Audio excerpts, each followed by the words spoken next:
Central New England's trusted news source, ABC6 News at Noon.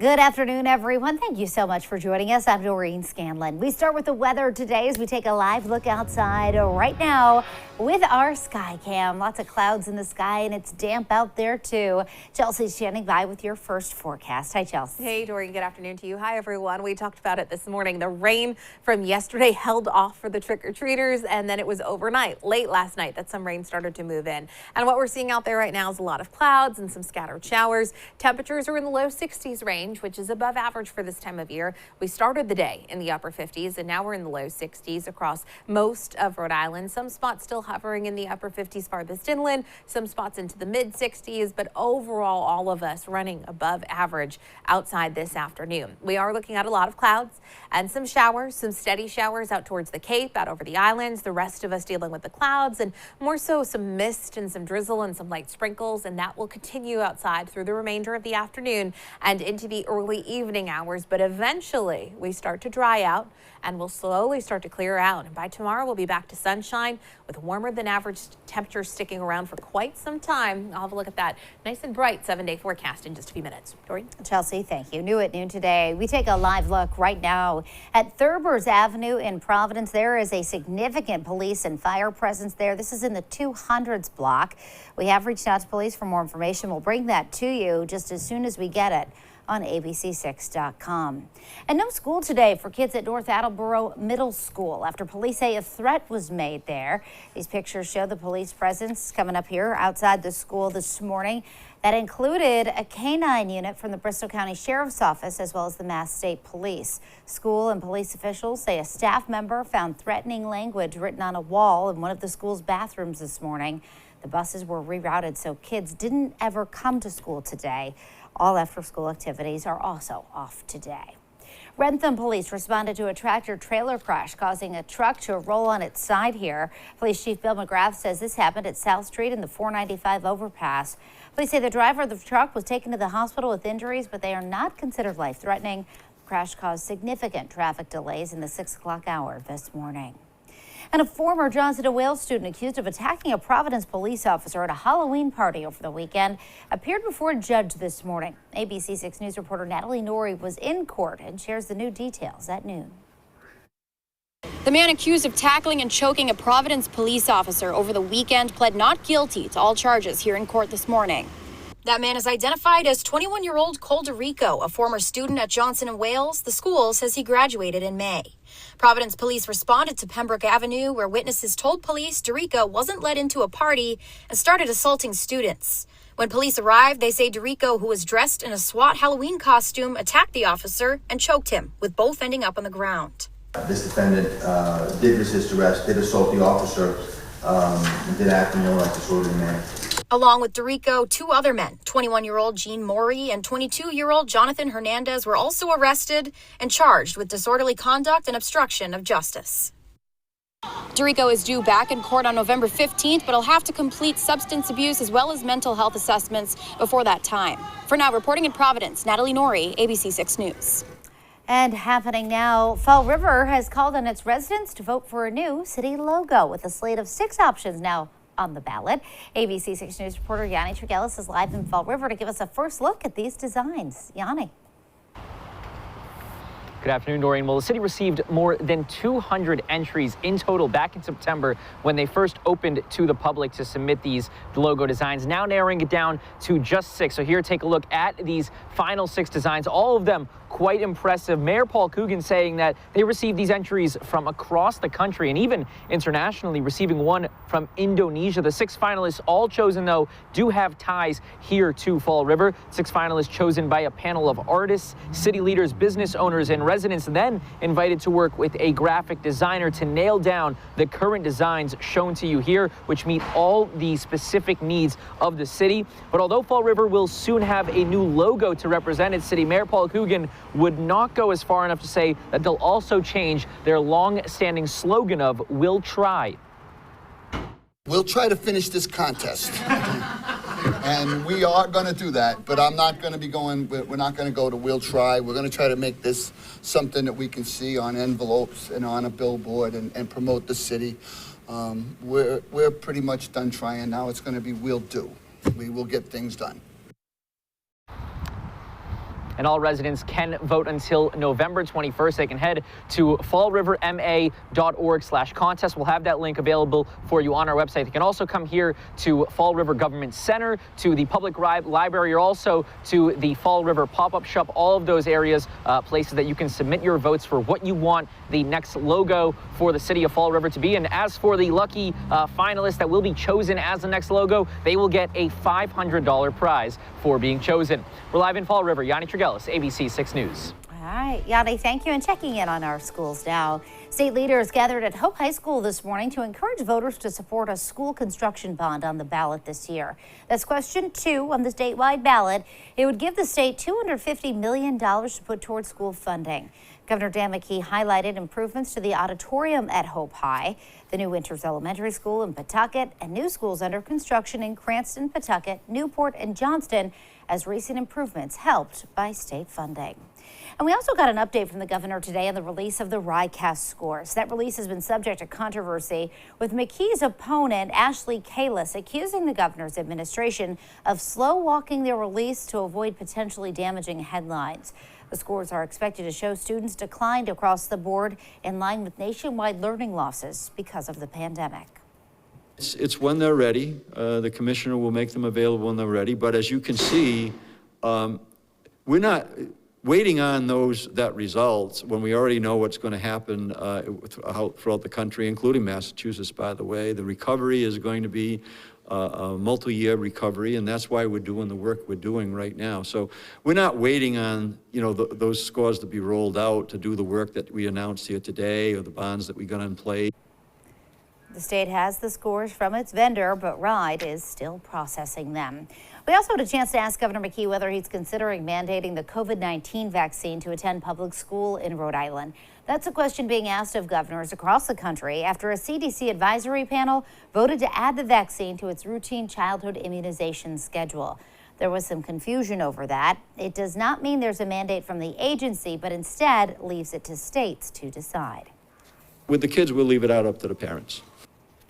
Again, this decision left up to the governor of each state.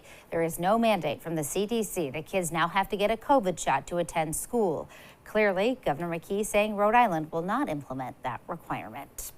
And parents in several school districts are working on backup plans today in case their bus drivers go on strike tomorrow. First Student school bus drivers are threatening to strike, impacting students in Cranston, Lincoln, and West Warwick.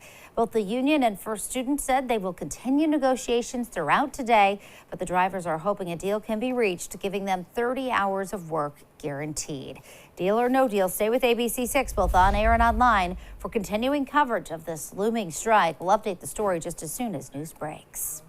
And now to an ABC6 News follow-up. New details in court this morning after a deadly DUI crash overnight Monday right near Crossroads in Providence. Providence police say Jonathan Santiago faces felony charges. Santiago was driving on Broad Street Monday morning when police say he ran a red light and hit another car right in front of Crossroads.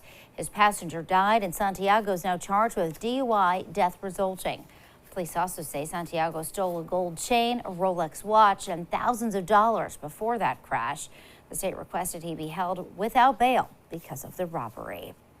And you'll start to see natural gas increases on your energy bill today in Rhode Island. As of today, a standard household's annual gas cost will increase to 9.6%. That's roughly $89.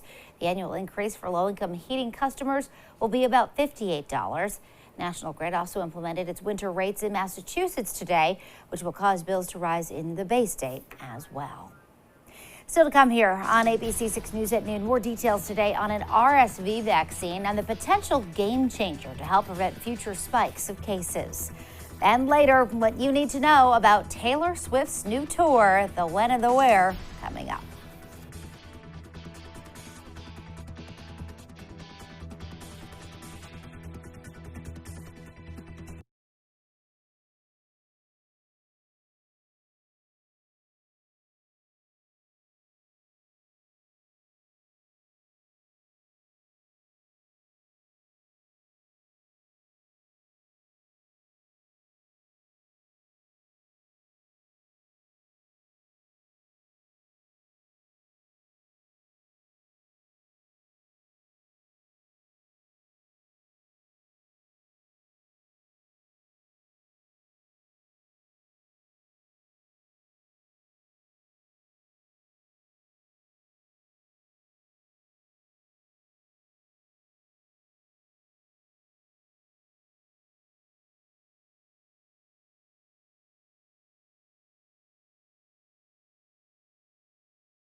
Back now with your national headlines, and a rapper from the group Migos is dead, shot and killed in Houston.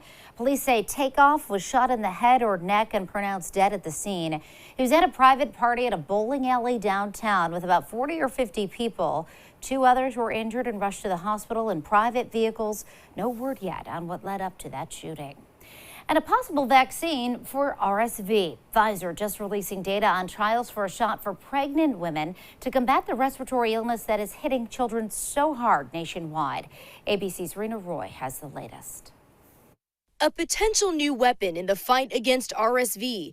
Pfizer saying its vaccine against the respiratory virus is safe for pregnant women and effective in helping protect their babies. This is a tremendous breakthrough. The vaccine would be given to expecting mothers in the late 2nd to 3rd trimester in one shot. They would then pass the antibodies to their babies. RSV has a significant impact in our pediatric population, with over 50,000 hospitalizations each year in kids under the age of 5. The pharmaceutical company says early studies show 82% efficacy in preventing severe sickness during the first 90 days of life and 69% efficacy through the first 6 months. RSV infects everyone, but among young children, the most vulnerable are those in the first few months of life. We have a high probability now of protecting against serious illness and hospitalization. Mackenzie Michaels says her 3-month-old son Everett came down with RSV and ended up hospitalized for 4 days. It was pretty scary, sitting there watching him breathe. I'm just glad we got it as early as we did, or it could have been worse. Many hospitals across the country feeling the strain amid a spike in respiratory illnesses, including RSV and the flu. About 76% of the nation's 40,000 pediatric hospital beds are full, with 8 states reporting more than 90% of their pediatric beds are occupied.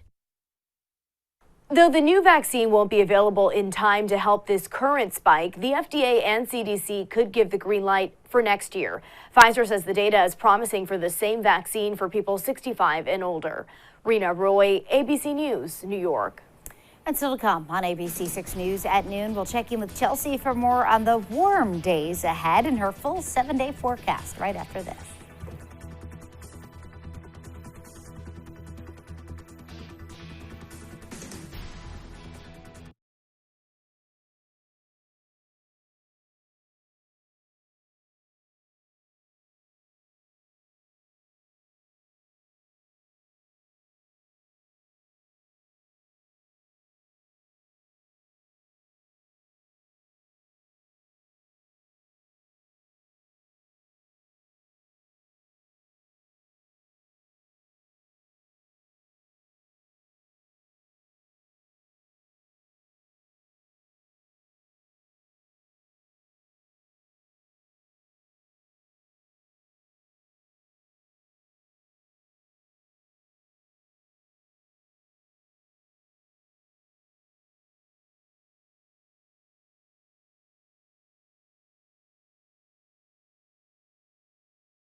And now, your ABC6 Storm Tracker weather with meteorologist Chelsea Priest. Well, it's a damp and dreary day across southern New England. We're not dealing with a complete washout or widespread heavy rain, but we've had on and off showers outside all morning long, and that will continue through the afternoon all the way into the evening hours before we start to dry out. And as soon as we dry out, we start to clear out. We have a long stretch of some really nice November weather ahead of us. Outside right now, temperatures are in the low to mid 60s range. 62 in Providence, 61 down in Westerly, 60 in Newport, 61 in New Bedford, 61 in Smithfield as well.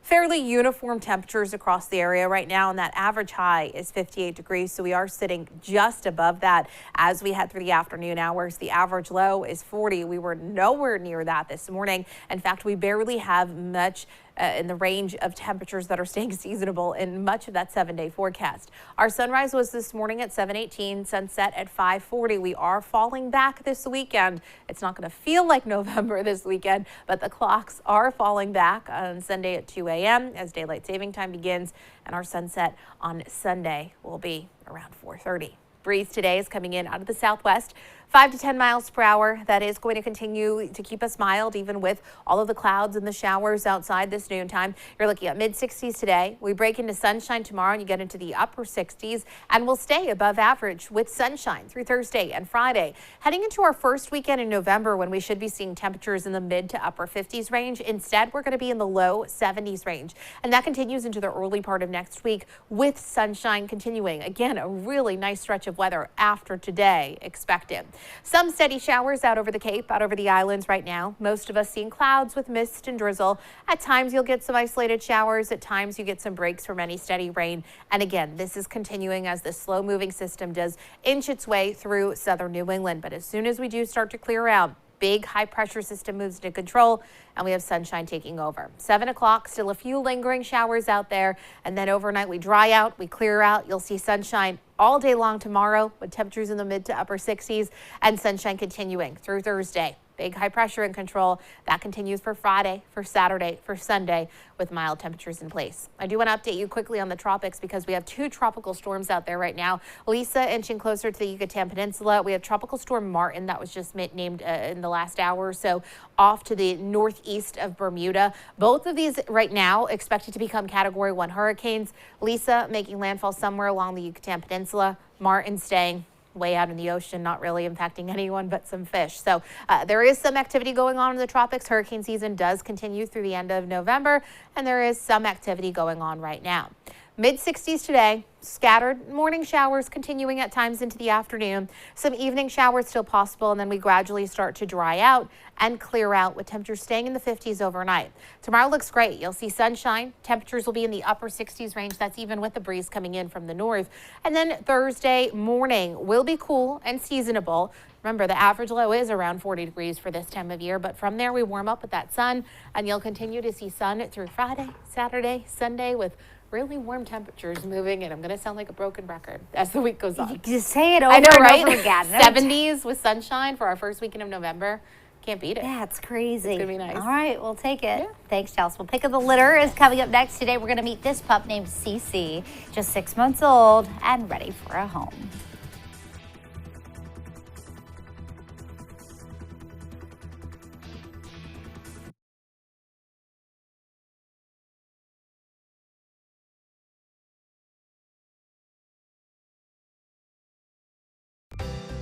Pick of the Litter on ABC6 is brought to you by Pet Supplies Plus.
Pick of the Litter on ABC6 is brought to you by Pet Supplies Plus. Welcome back. It's Tuesday. That, of course, means it's time for Pick of the Litter. We have Wayne and Katie here from the RSPCA, and you brought a puppy with you today. This is Cece. Cece is a 6-month-old pitty mix type. She's a beautiful young lady. She is full of energy. She needs to be socialized in a family, but we haven't seen any negative indications from Cece. Okay. Just to be safe, we'd prefer not to put her in a family with a cat because we don't know how a young dog is going to do with a cat. But other than that, she's good to go. I would love to find a family for her with a couple of teenage kids with plenty of energy who could run her until she gets tired. She has that 6-month-old energy. But she's a really nice dog. Yeah, She's a sweetheart. She's a really beautiful dog. What do you think about other dogs? We said no cats, but other dogs We're in the thinking family? she's okay with other dogs. We would do a dog meet and greet with her. Sure, of course. So she was surrendered by a person who had adopted her who had to go in for some medical treatment, so there's no negative indications in her background.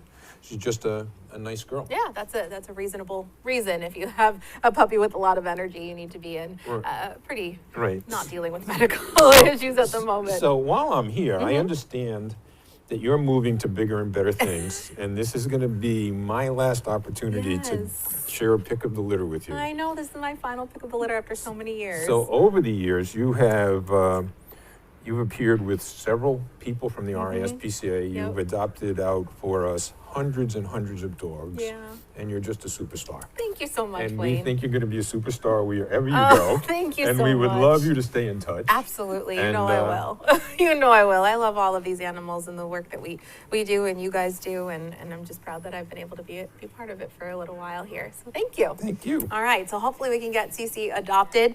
You can contact our friends at the RSPCA by visiting the website or calling 401-438-8150. Thanks, guys. Thank you. Helping so many pets get adopted. Still to come here on the news at noon. Get out your calendar. We have the dates for Taylor Swift's concert tour and when it stops nearby.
Big news from Taylor Swift. She's going on tour. The Eras Tour will bring her to Gillette Stadium for 2 dates this spring, May 19th and 20th. Her new album, Midnights, has sold over 1 million copies in just 1 week, and she is the first artist to have all 10 songs on the Billboard Hot 100. The tickets go on sale to the public November 18th at 10 a.m. There are some earlier pre-sales depending on your credit card, you know, that all that business. But that was the last time Taylor was at Yes. Foxborough. Liz Tufts and I went and covered it for the station. So that was video that we shot together. An amazing show. If you can, I mean, you have to go see it. Yeah, and people are really excited. She's got 2 dates here. There aren't a lot of cities where she's got 2. It's been a long time since she's been on tour, so I think that it'll be a hot ticket. I have a feeling there'll be a long wait list. I think so. Hopefully we get some nice weather in May for Taylor, because today we have some scattered rain out there. The rest of the 7-day looks really nice and warm too. All right. Thank you so much, everybody, for joining us for the news at noon. The news continues first at 4. Have a great day.